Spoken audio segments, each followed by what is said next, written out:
y'all keep on doing a great job. If you'll get that to me, and then I'll see that also it gets to the TDA. I'll be happy to, actually, I'll do a breakdown and do a little chart of how many people come from what city. Okay. I'll make it easy for y'all. Maybe I'll try to get, I'll send my wife, she's the runner. Yeah, she represents you, yes. That's right. Thank you, folks. Thank you, Dave. The next person is Lisa Leatherman. Going to talk a little bit about the Franklin River Fest. Sure. Thank you, Mayor Scott. Aldermen, it's good to be here this evening. I want to tell you a little bit about an event that the Rotary Club I'm in, which is the Rotary Club of Franklin Daybreak, is sponsoring. It's the first ever Franklin River Fest. It will be held on August the 23rd. We will have a 5K run that will start at 9 o'clock. We'll have a ducky derby, we'll have vendors, and we will have the first ever anything that floats on Lake Emery. So we're pretty excited about the event, and thank yous. I want to say thank you to the TDA. We've got sponsorship from them and TDC.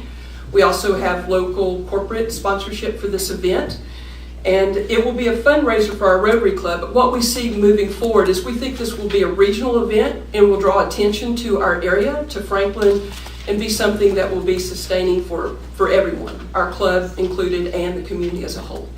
And I understand that the Lake Emery Yacht Club is heavily involved in this. Yes, the Lake Emery, yes, the yacht club, Lisa, yes. thank you. Anything else? No, I would just say one other thing. We're starting advertising in earnest next week, so you'll hear this on the radio. You'll see billboards. It'll be in newspapers, and we'll have posters that we're going to be sending out. And I would just say by word of mouth, this is spread fairly well, and by email. And we even have this interest as far west as Murphy in people coming to participate. So, like I said, I think long-term this will be a benefit to the community as a whole. All right. Does any of the board have any comments? Anything? Yes, Barbara. Anything that floats, yes, sir. They want to put my jet ski in there. How about the sign? Would the new put-in be ready by then? Yes, we will be able to use the put-in by then. And just a small update with that, we are having challenges. There's a fishing pier that's going to be just upstream as part of the access area, and we're working through some challenges there with engineering to get it, what's the correct word? We can't get the footers stabilized right now, so we're having to go through some re-engineering with that. But yes, it should be and will be available for that. Anything else? Are you having a site like on Facebook so it can be Yes, ma'am. shared and moved on? Yes, yes, we're doing that. And I'm sorry, that's a very good point I forgot to mention. You can go to the Franklin River Fest. It's a website. It's already up and running, and there's information there. You can download your applications for vendors, for anything that floats. And if I may expand just a little bit more on the anything that floats, it cannot be a manufactured pole. It has to be something that is built by hand. And But we can use a 55-gallon drum and go yes, from there. yeah, one can do that, and some plywood, duct tape, rope tied up, you'd be good to go. Yep. So I want to do the rubber duck there. excellent. I can help you with that. Anything else? Thank you, Lisa. Thank you. I appreciate your time. That's just great. The next person on the sign-up sheet is the mayor of Warrior Street, Mr. Derrick. I didn't vote. Come on, tell us what's going on. Well, it's joyful to be here again. Dan, you not signed up? I'm hurt. Mr. Mayor, board, Janice and sister, how you doing? Remember the word Band-Aid, and it pertains to Warrior Street. Everybody, I guess, at the board know, wait a minute, start all over. When I get through talking, I'd like input from the board and the mayor or whoever about what they know about the repair work on Warrior Street. I asked 4 different people with the yellow and white hats on at different times separately how thick it was going to be. They told me instead of 4 inches, which is normal, they're going to put 1.5 inches. They're not going to reshape any of the storm sewer runoff. You have one out there in front of my house that goes into the 20-yard line of the football field. And every time you have a hard rain, all that mud, slush, and gravel goes out onto the grass. Well, you call that damage. A lawyer calls it income, because he can collect for it if he ever was to push it. When that sidewalk was redone, the state put that culvert under the sidewalk and just pushed it out onto the, the county property out there. And apparently that's not anything's gonna be done about it. And I asked him, I said, well, why are you putting 1.5 inches? He said, well, they don't have the money. I said, well, when would you be getting the money? He says, in 2 or 3 years, we're gonna come back and we're gonna do it like it's supposed to. I said, why don't you just leave the thing alone? I said, it's gonna cost more money. Just leave it alone. He says, we can't, we got a contract. So that's where we're at, 1.5 inches.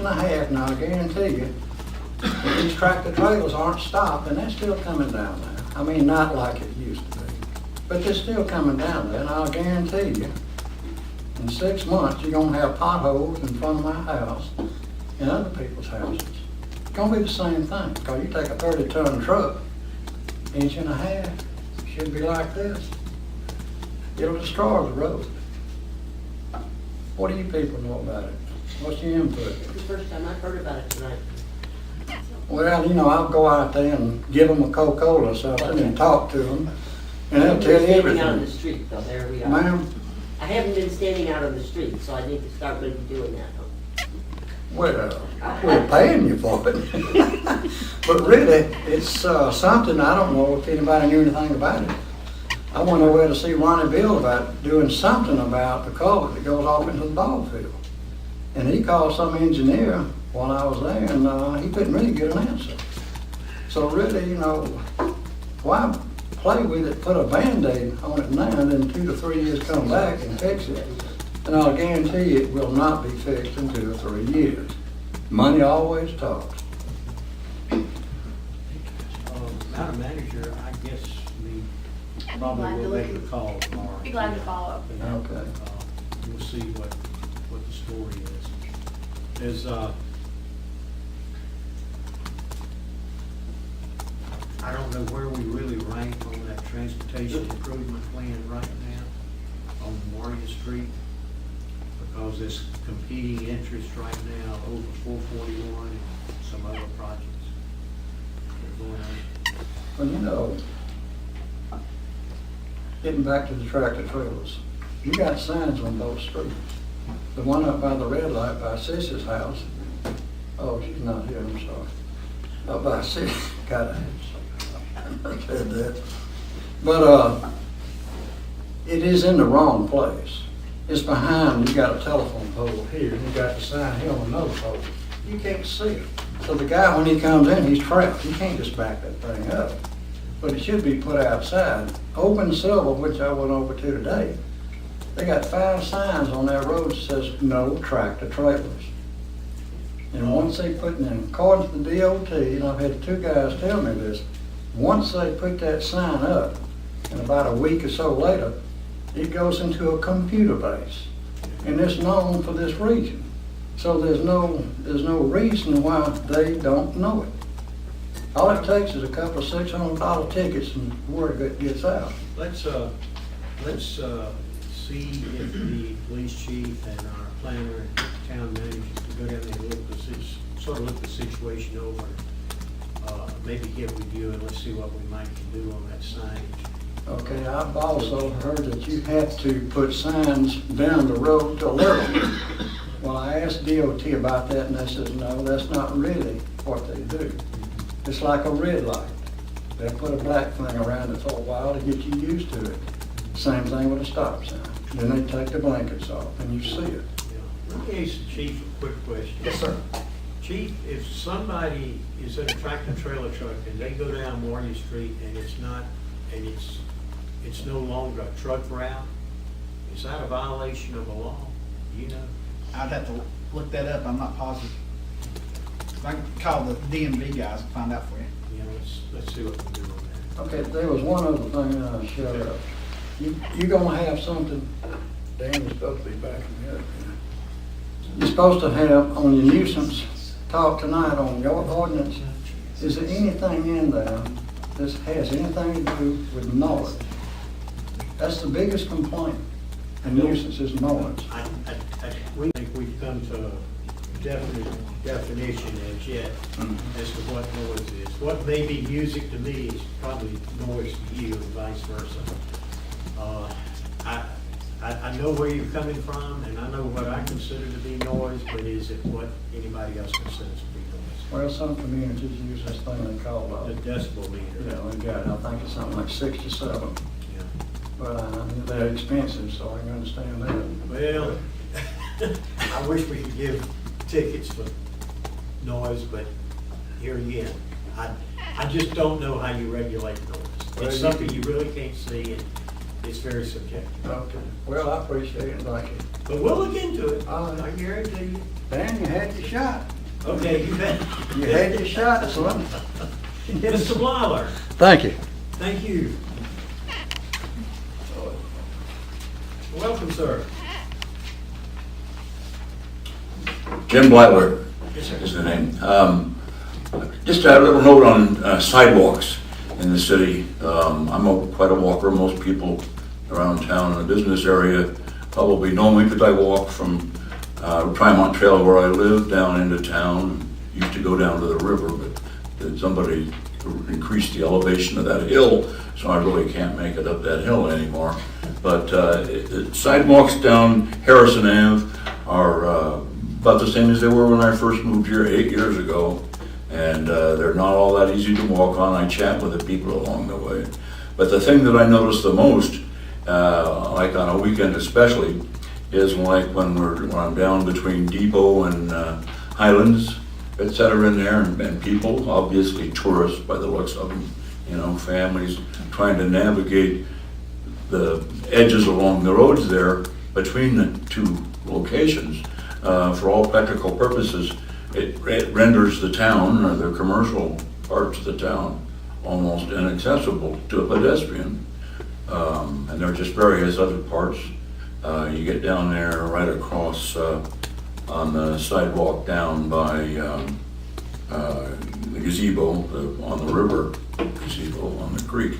There, the sidewalk along in there, and somebody has done some work on there and left holes in the sidewalk. And you see people trying to walk out and get in there, and it's just trouble. And I think that consideration should be given to doing something. Now, my experience is as an employee for the city of Oakland, California. I was in code enforcement, and that's what we did, was that kind of stuff. We fortunately, although we were a broke city, had a budget for sidewalks. And we were able to have a sidewalk crew go out, and we inspected our sidewalks regularly and inspected the property owners to keep their sidewalks up in good condition that were walkable. I mean, we had a standard of 3/16 of an inch off. Probably any of the sidewalks here in Franklin that could be within 3/16 of an inch from off. So, and I discovered as I'm growing older that my feet, as I'm walking, have a tendency to snag on some of the little projections and stuff like that. And it just would sure be nice if we could, for our tourists who come, and hopefully we'll be having more tourists, and for those who live here or walk, and there are quite a few people that I run into of a day that do walk, that we could have some consideration given to some improvement for sidewalks. We Thank you. certainly will, and it's an issue that we are working on right now. Thank you. Can I come a little closer? I just don't hear well. Yes, sir. I said, we're aware of it, and we are working, we're making a little progress, and we'd like to make a little bit more progress. Money is Always a problem. the main problem right now, but we're, In Oakland, the property owner was responsible for the sidewalks in the front of their property. Now, obviously, if we were able to keep them up on a regular basis and required little repair, it wasn't that expensive to the property owner. Here, it would be outrageous, and you'd probably have a revolution or something from the property owner if you tried to make them responsible for that. But there are ways. When I go to the code enforcement seminars and things like that. People would talk about the ways, and there were all kinds of creative things that people would do to get things like sidewalks improved. And I was just amazed at how they could work it. And hopefully something could be done like that. I wish people would take a little bit more responsibility for things like that, individual property owners, but money is money. And we are aware and are working on it. You know that. Okay, thank you very much for your time. Well, thank you, Mr. Blount. We appreciate it very much. Nice to see you here. Nice to see you again, Thank you, too. sir. Okay, that takes care of the public session, and we'll move right on. The next item is a proclamation for the Wilderness Act celebration. And I'll read that proclamation and see if the board will approve it.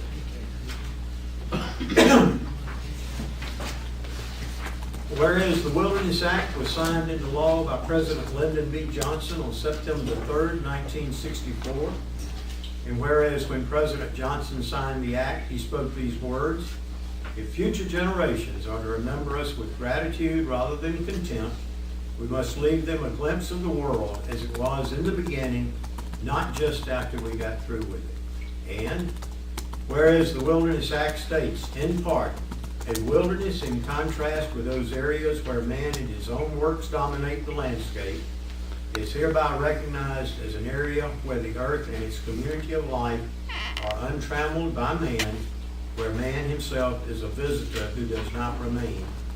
And whereas the town of Franklin, North Carolina, and its peoples have been blessed by the extraordinary environment and beauty of the nearby southern Nantahala Wilderness, a designated wilderness area, and whereas the town of Franklin, North Carolina, and its peoples have pledged to protect and preserve the integrity of the southern Nantahala Wilderness, and whereas September the 3rd, 2014 marks the 50th anniversary of the Wilderness Act, now therefore I, Robert S. Scott, do hereby proclaim that the town of Franklin declares September the 3rd as Wilderness Act Celebration Day. Do I have a motion to adopt the resolution as presented? Motion. All in favor? All right, I'm going to sign this, and then we have Dave Lippy and Jill. You're here from the Wilderness Society. If y'all would just come right around here behind me just a minute, and we'll get our media to make a photograph. And have you got the plans for the wilderness there? I don't, but our office of the Wilderness Society, which is in Silva, we, for this year, for the 50th anniversary, partnered with the U.S. Forest Service and the Fish and Wildlife Service and the Park Service. We made a special poster to commemorate the 50th anniversary of wilderness in the South. Now, usually when people think of wilderness, they think of Yellowstone or Yosemite, and these are all pictures of wilderness. And I do apologize, I only brought 8, Well, but I will get another 2. unwrap one of them, let's get it in the picture. Well, wonderful. Unfortunately, the North Carolina wilderness picture here is Linville Gorge, so it's not That's a big Macon. deal. But we do have, We won't be able to use you in the photo. let's see, David, maybe you can grab one. Thank you, Jim. Oh, yeah. And That's really nice. Well, I'm gonna sign this.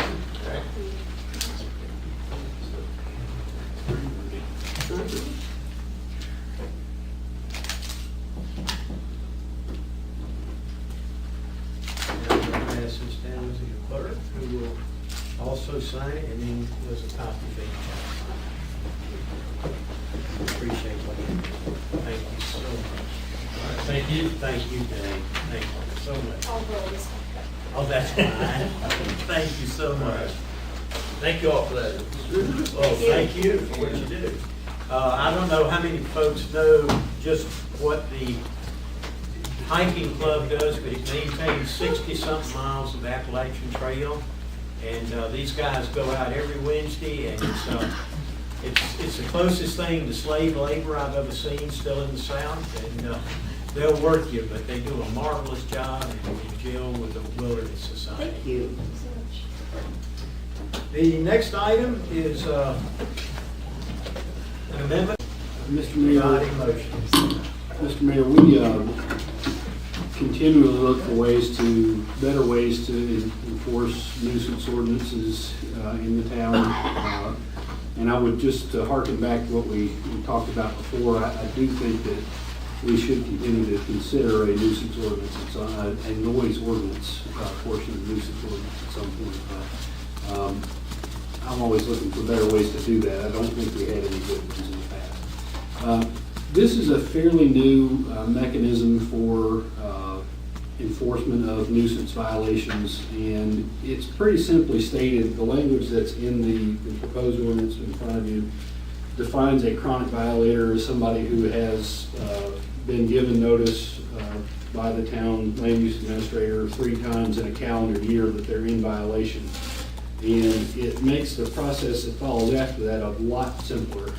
It really does get to the sort of almost a summary abatement type power that the town has, but it's trickier to exercise. This would let us abate a nuisance and it becomes a tax lien, as simple as that. And it will be a good, I think everybody sitting at this table can probably think of a few chronic violators right now. So, Justin, did you have anything you wanted to add to that? No, that summed it all up. It just, it'll just have some more power to enforce some of the repeat offenders that we might have. So it'll be a good add to the ordinance.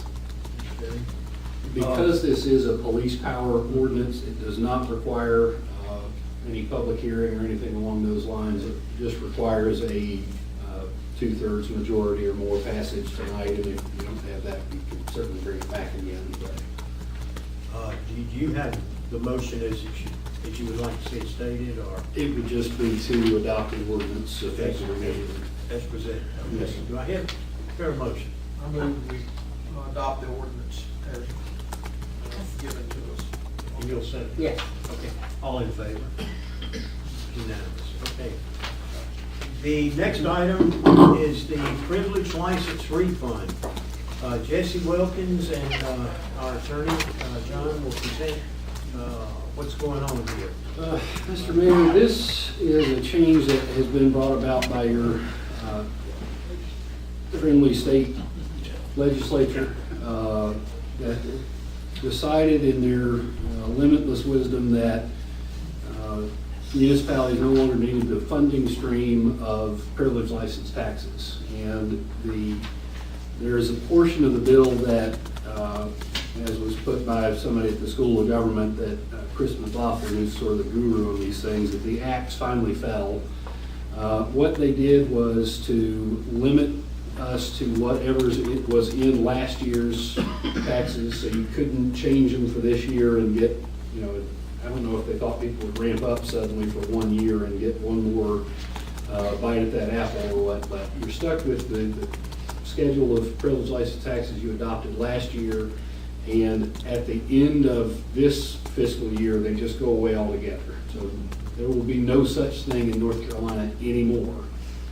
A particular portion of that Jesse and I have been working at, and Jesse especially has had to work at, is effective this year. They repealed the ability to charge a privilege license tax to any business that didn't have a physical location within the city.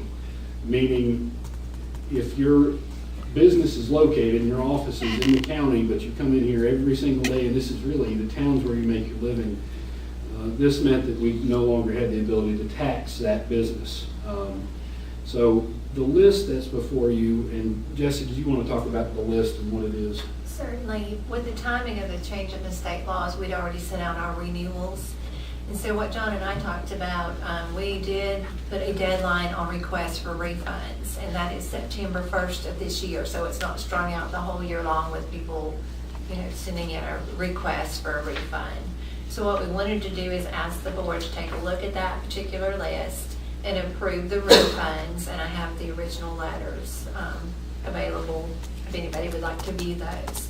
Now, there's a potential for approximately $1,390 in refunds thus far, just the $350 is what we're looking at for this request. And I sent out a list and letters of, there were possible refunds, so there's $1,165. We said, please don't send in your renewal because we cannot charge you the privilege license for that. Our income for the last year off of the business licenses has been $28,975.75. We're looking at losing anywhere from $25,000 to $35,000 in revenue next year when they go away altogether. And we're gonna have to make it up somewhere.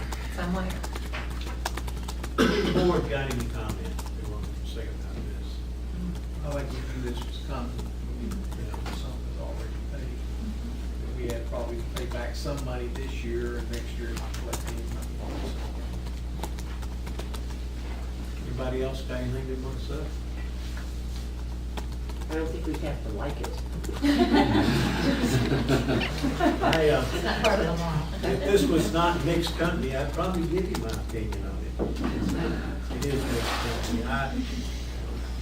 It's just getting pretty tough on municipalities right now about things. And, I just think the public needs to be aware that there is going to be a loss of revenue due to this act. That's correct. I'll be glad to hear anything from the board. Do we need a motion? Yes, sir, Mr. Mayor, it would be, and it's listed on that agenda item to refund the taxes listed in the presented list pursuant to GS 105-31A1 and Session Law 2014-3. I'll entertain a motion to that effect.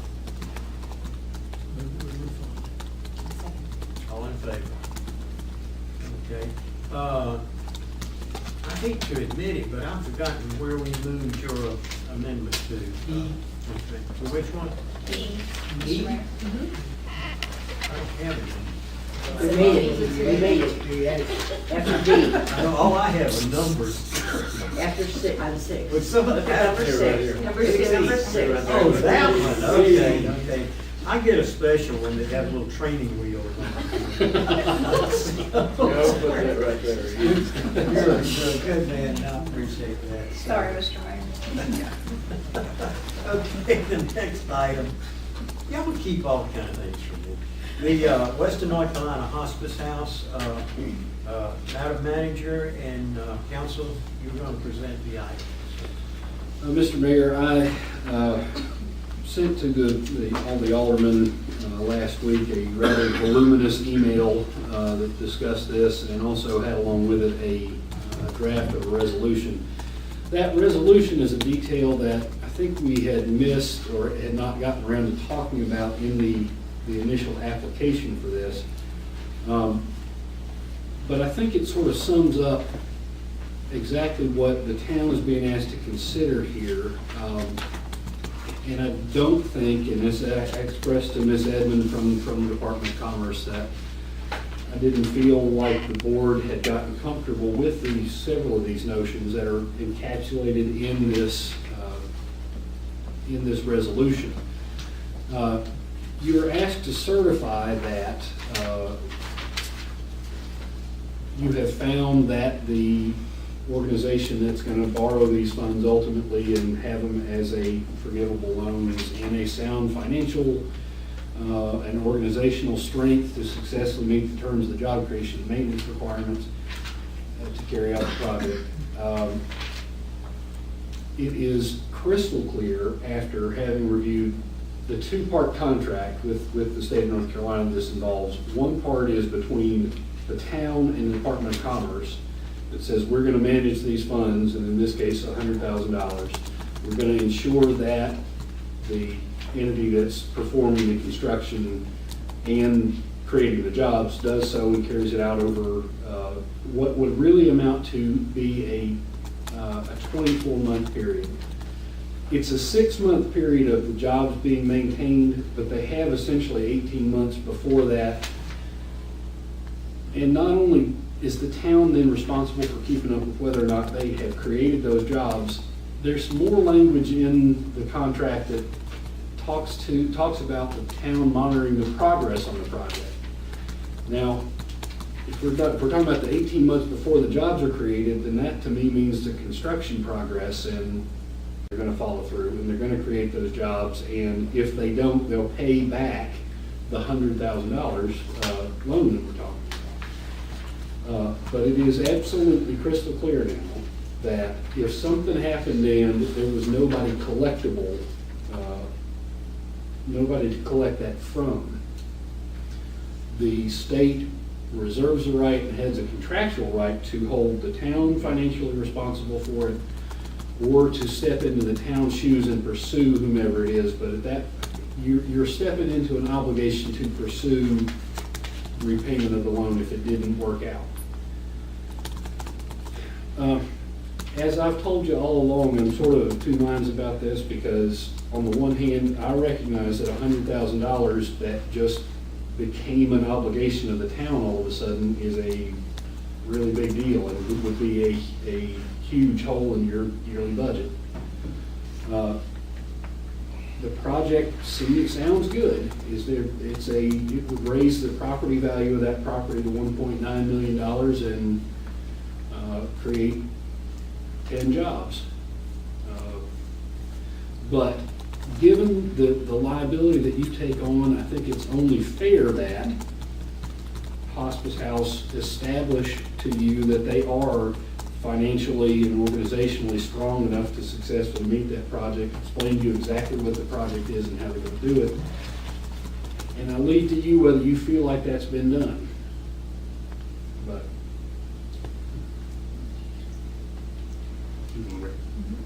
Also, Board, Michelle Alderson's here as well, if she would like to take this time to bring up any light that our town attorney just shed on this situation.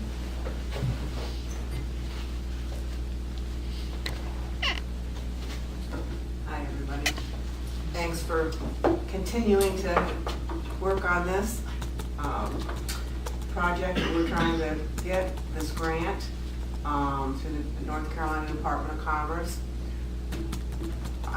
Listening to what John is saying, and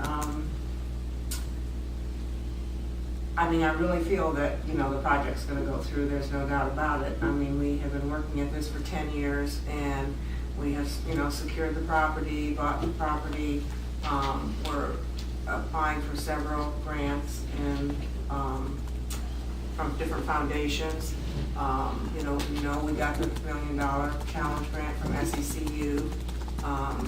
We've raised about $800 more thousand since then. We're working towards, our goals. We're hoping by the end of the year we'll have what we need to start construction next year. I think that I don't feel like you would really have to be totally responsible for every move we make in this. I mean, we would be happy to meet with you once a month. We will have a project manager that will oversee the whole construction. The jobs obviously will be there. I mean, people are calling every day, when can I apply, to work at the hospice house. We have great community support. I get calls and checks every day from people, wanting this, to happen. I got a call today from a woman in Hayesville, and her husband is in Good Shepherd Hospice there at home, and she said she can't do it anymore. She was hoping our hospice house was up, and I said, oh, not yet. And I told her to, go over to Haywood County. I mean, there's just so many people that need this. I mean, it's gonna happen. People support it, they're giving us the money. But we also we have to get money more from just the community. I mean, we do need to get these grants, and that's the point of this grant that North Carolina Department of Commerce is offering for building reuse and job creation, and that really fit perfectly for that, category. But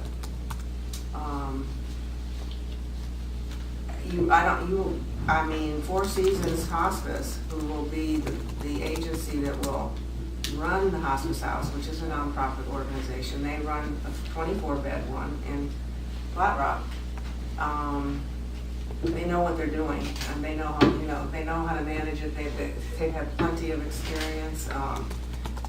I don't think you're gonna have to worry about that. I mean, maybe we could get together and have a personal liaison that meets with someone on your board every month to show you what we're doing. Our treasurer can meet with someone here to show, you know, the fact that we're going forward and we're getting where we want to go. I don't know how we can guarantee anything. I mean, what can you guarantee in life, you know, but we definitely, you know, hope that we can get this grant. We have to, we missed a couple of deadlines, so we have 2 days to turn it in. It's our last chance. Michelle, did you say you've raised $800,000 toward the $1 million challenge grant? So, and how long did it take you to do that? Well, we've done it over several months, you know, and part of it is like kind that we can use. We're going according to the guidelines of the State Employees Credit Union, what we can use. Another question. The entity that owns the property, is it a nonprofit? I'm just curious. So there would not be any... We're all, yes, we are a 501c3 with a charitable status, and so is Four Seasons. Of course, we own the property, and we're responsible for our foundation providing the facility. Michelle, who is the registered owner of this property? The Hospice House Foundation. The Hospice House Foundation. This grant that you're applying for, or wanting to apply for, is it a recurring grant? Will it be available this time next year? I don't know. It used to be called the Rural Hope grant. I don't know if you've ever heard of that, but now they've changed it to the Department of Commerce has taken it over, and it's calling it a building reuse. I don't know. The lady, Miss Hazel said that it's very competitive. I mean, all kinds of people are going after it. Right now, all we are is in the beginning stage of making the application. I mean, there's no guarantees we're even going to get it. Of course, we're hoping that we do, because we need every 100,000 we can get. I think the only one that there would be for this project, I think the town could apply for as many of these as you had applicants come to you and say, not applicants, you're the applicant, but projects come before you and say, here's what we want to do, support us, you town. Structurally, what you'd be doing is borrowing $100,000 from the Department of Commerce that you're going to further loan to the construction of this project. If at the end of the construction and then the 6-month period after that of the job creation, you have been able to say that they did everything that they were guaranteed to do, it would be a forgiven loan. The Department of Commerce says, town, you're forgiven and you can forgive them, and we just all let bygones be bygones.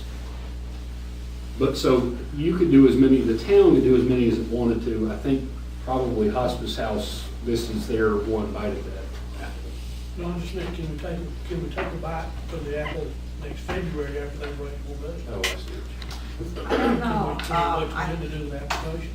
It seems like they're closed after this July, but I can find out for I sure. think that's just for this year. It's just this year, and it's over. They've been doing this for years under different names, like you said, but Under a different name, This Rural has been Hope. going on for years with the Right. businesses, Did it used to for be the Rural reinvestment. Center? Yes, that was it. You know, they changed the name. It was called Rural Hope, yeah. We are under, you know, pressure to get our money at a certain time also, so we can get our $1 million challenge grant.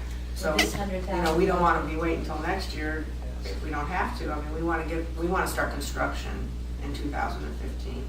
Michelle, does this 100,000 go toward that? Yes. So that would... And your total amount is $3 million, is what your expectation is? That's how much we need to raise. Yeah, and. But we only need to raise 2 to get the $1 million from State Employees Credit Union, then we'll have 3. The total project's around $4 million, because we've changed our plans, redone our plans. We're going to have 6 hospice inpatient suites. I'm familiar with. And then with 6 what you're residential, doing. so now it's gonna be a 12-bed facility. You know, I think our concern is you don't have a start date for construction. Once this loan is granted, then your 18 months starts, if I'm not correct, John? Yes, sir, I believe that's correct, but it also might be worth remembering right now that this would not represent application, we're not under contract as of tonight, no matter what you do. This resolution is what you need to do tonight. So we don't have to have that, it's not 18 months from tonight, but it is from whenever the grant's made. If they got the grant that time, we have the choice of telling them we're not gonna take the grant, something else goes on. Well, you asked that question, John, of her, or she answered the question similar to that. Yeah. Basically, her recommendation was don't apply if you're not ready to go forward. Yes, that's what I was reading in there, Right. that I'm afraid that, you know, we give the $100,000, they're not ready to start construction till next year. Mid-year, that's 12 months now, and you've only got 6 months to complete it. They've raised $800,000 toward a $2 million additional dollars, or $3 million additional dollars. They've got to have. Well, no, but you've got the $1 million matching. Right. So you're only, what, 30% on your fundraising for the total thing if you get the $1 million. Or you're probably about 45%. And I don't think that it'll be construction ready by then. And who is this saying don't do it? The Department of Department Commerce. of Commerce. Well, they want to know that you support the project, or whoever is making application, and that you're willing, you're behind it, you're willing to go. They have so many people that want these, that they don't want somebody that's like, do we really want to do it or do we not? You know, that's basically what I think she was saying. She says here, if the town is not ready to certify any agreement, if this is the case, it is not recommended that the town apply for the funds, because they want you to be behind it and excited and want to do it and raring to go, because they have so many people that are. I asked a question, Ms. Aldridge. Did you guys consider at all maybe approaching the county and funneling this through maybe the EDC? They seem like that might be more of an appropriate approach given their extensive ability to work with job creation, because the only concern that I share with Mr. Henning is that the town, and it's quoted in here with Ms. Edmonds, is that the town is responsible for overseeing the whole job creation. And I almost just wondered if, I don't know, that still concerns me, that's what the Department of Commerce is telling us. Well, they want to, I guess, somebody's got to be ultimately be responsible, but I mean, when people do these, I mean, obviously, when the building is done, the staff's going to be there. I mean, these are partners, they're #1 agency in North Carolina, and I mean, they know how to do it. That they want this for their patients so bad, and for all the patients. So, I mean, I don't think you're going to have to be in there on a daily basis, managing, you know, hiring and making sure people are working. And I mean, Somebody sign anything? Does Four Seasons have to sign anything with this? business and, So they're It's not- all ours. Once it's built, they'll operate it. they are definitely behind this. And so is Good Shepherd Hospice and Regency. All the hospices in the area are waiting for this to open, because their patients all need it. This is for all patients in the area, not just. Well, if everything goes, the schedule that you've got right now, with the amount of fundraising, give us a date of what's your expectation of being in the building and hiring people? Well, we're hoping to start construction, we want to start construction by next spring, and it would take about probably 9 or 10 months, you know, at least. Yeah, that's out of the way. Out of the window of the 18 months. Pardon? That's out of the window of the 18 months that they're giving us 18, they're saying, when we do the grade correct, we have 18 months. We're gonna hire the people, And you're not We're gonna be gonna able to have hire the people. and they have to be employed for 6 Well, months, and that's what the additional yeah. 6 months is. We just think that it was getting a little bit Oh, I think that ahead of would the be, game. the 12 months would be next year at this time, and then, you know. And then we'll have 6 months from now. Well, I know for one thing that they are a little bit flexible. It's like State Employees Credit Union said, they know as long as you're working towards a goal, and we make reports to them regularly. They're very pleased with what we're doing, and it will be the same with the state. As long as we're going towards in a timely manner, they're not gonna say, oh, give us our $100,000 back because you didn't do it for this particular date, you know. Do you know when And to support made. that, I do think it does say that in the contract documents. It says that it's 24 months from blank, which is the date of the grant's approval by the rural authority, by the Department of Commerce, unless this term is extended pursuant to paragraph 5, and then paragraph 5 says, unless extended for an express term in writing by the governmental unit, which is you. So I think if We're covered on that? I take that to mean if you got behind this project and said, whenever they get it done, it's gonna be great and we support it, if they started in a year, you could extend the 18 months somewhat. Okay. do you know when the grant would be made? Do they have a date? I think it takes another month or so, because they've got all the applicants, you know, that they'll review, and then they'll choose one. I mean, there's no guarantee we're gonna get it, we just hope and pray we are. But there's several applicants, and I think it takes them a month to go through them all and make the decision and meet and all that.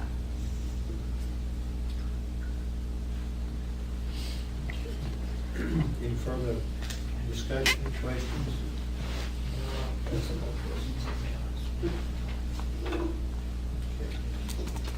Okay, council, Thank you. do we have a motion? The choice before the town tonight is if it's the will of the board to join into this agreement,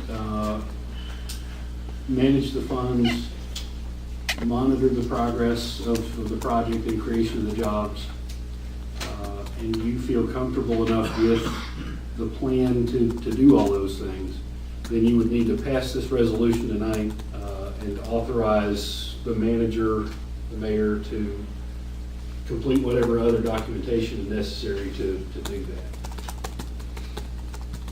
So the motion would be a resolution to adopt Adopt this resolution. resolution. So when he gave us a copy of it, so it's already written. Right. So Yeah. it's ready to go. Okay. All right, I'll entertain a motion to adopt. I make a motion to adopt. A second. Okay, all in favor? So we have a 2 and 4. Okay.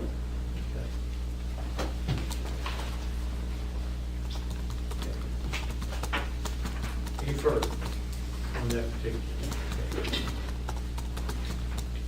All right, we have an amendment that involves 911 road naming. Yes, Mr. Mayor. Madam Manager? If you wouldn't mind, I'll actually turn this over to Mr. Setzer. Yes, sir. I believe earlier tonight, Madam Manager handed out some forms, or a form stating some road naming from, it's actually from the Macon County 911. And this is a standard form that anybody has to go through inside the county to get a road named. But then being this is inside the city limits, it has to come to our board, the same as if it was outside, it would went to the county. And this is, of course, at the Old Town Hall site where the Lazy Hacker Brewery guys are now. And how this works is all adjoining property owners would have a say in the naming of a street if they're wanting to request a name. But being there's one owner of the property, then there's only one person that has to come up with the names. And usually they have their top 3 names for the street names that they're requesting. And obviously, number 1's their top choice pick that they would like to be named. And 911 checks this before they get it out, make sure there's not another name, road, or anything in the county. And, Is their number 1 choice Lazy Hiker Trail, or is it? yes, that's what they had on the form. That's their number 1 choice. They'd like to see it named. The board would just have to adopt and name the road. The road once it's been. What is the road? The road, what they're requesting to be addressed is down behind Old Town Hall, what was where the public works out through there, because they're going to have an address on the building, I believe the basement and the back bays, so they can have power on each one. so they have and each one then will be a separate structure addressed off this street. It'll be a dead-end street. Yes. At some point in time, If I could speak just with a note of explanation, we will have employees located both in the brewery building, which is a separate, the old garage, and in the back of Old Town Hall in the basement area. And giving this a separate street designation would allow emergency vehicles to go straight to that location if we had a problem, instead of mistakenly going to the front of Old Town Hall. So that would allow us to get not only just deliveries routed to the right place, but emergency vehicles as well. And you like the laser hiker trail? I have deferred to my partner on that, and he said, put that number one, so I did. Here you go. What do right? you do on that Here place? you go. And the fun begins. All right, let's see here. All in favor of the lazy hiker trail? Well, I'll make a motion, I'll make, you have to have a motion first, I'll make a You motion messed that up. the road designation recommended for the new 911 address be the Lacey Hiker Trail. thank you for taking something simple and complicating it. All right, all in favor? Okay, good deal. I wasn't voting, I was just waiting.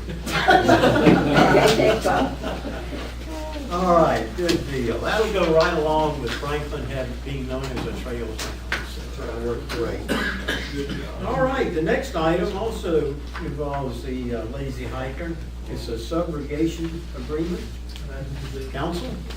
Mr. Mayor, this agreement essentially does two things. One is that the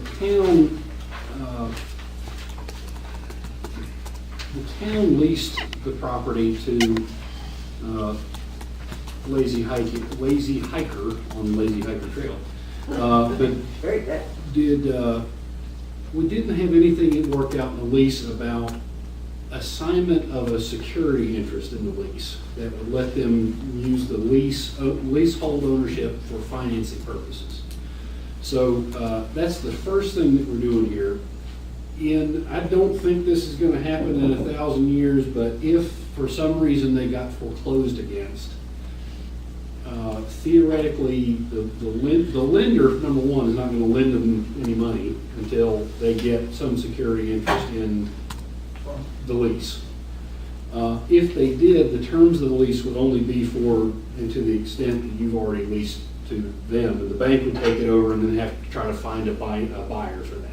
So again, I don't think there's any way any of that comes to fruition, but in order for them to secure financing, they're going to have the ability to assign the lease. So you're giving your consent for them to do that. The other portion of this is subrogation. Subrogation is a fancy legal term for stepping into the shoes of another. And all that is in the world is, as they are the occupant of that property, the town is giving them the right to go and pursue claims. If somebody was encroaching on their property or something was wrong on the property, they are getting the town's ability to go after them and get it taken care of. Frankly, it's doing everybody a favor to let them have the ability to pursue things along these lines. And I don't know if Ken wanted to add anything to that, but that's essentially all this is. Unless you have any other questions, I would just ask you to adopt it as presented. Any questions, comments? All right, I'll entertain a motion to that effect. That motion, second, all in favor? The next item is a closed session, and we're going into a closed session is pursuant to North Carolina General Statute 143-318.11 to consider the qualifications, the competence, the performance, the character, fitness, conditions of appointment, or conditions of initial employment of an individual public officer or employee or prospective public officer or employee. Do I have a motion to go into a closed session for the reason that I just cited?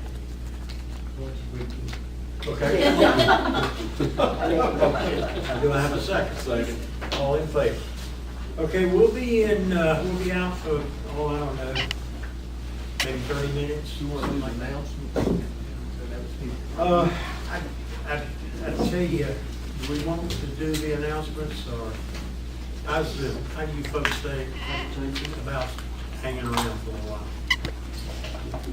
I've got nowhere in the world I'd rather be. We will take that as a, yeah, you'll hang around for a while. There's some cookies back there.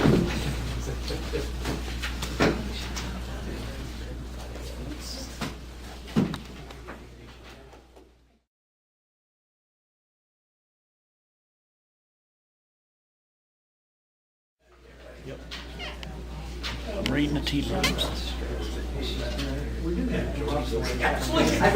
Adjusting my chair, sir. Stand back. All right, I'll entertain a motion to come back into open I move that session. we come back into open session. All in favor? Carries. Counselor, I think you have a couple of issues. I do, Mr. Mayor.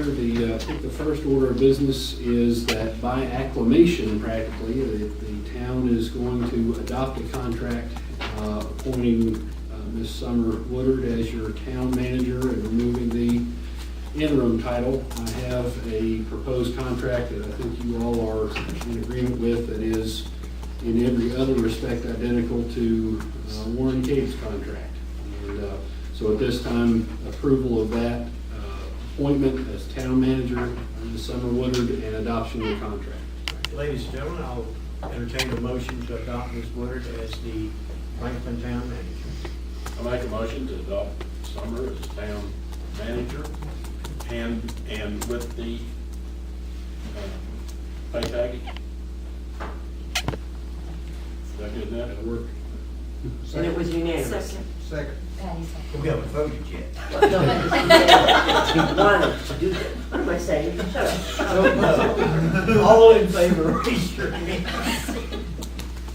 Okay, that carries. All right, Counselor, did you have another? Yes, sir, Mr. Mayor, the next order of business is adoption of the resolution to appoint the town tax collector for a one-year period, effective immediately. We need it is Miss Jessie Wilkins. So just an adoption of that resolution, please. I'll entertain a motion to that effect. I make the motion to accept the resolution to appoint the town tax collector for 1 year.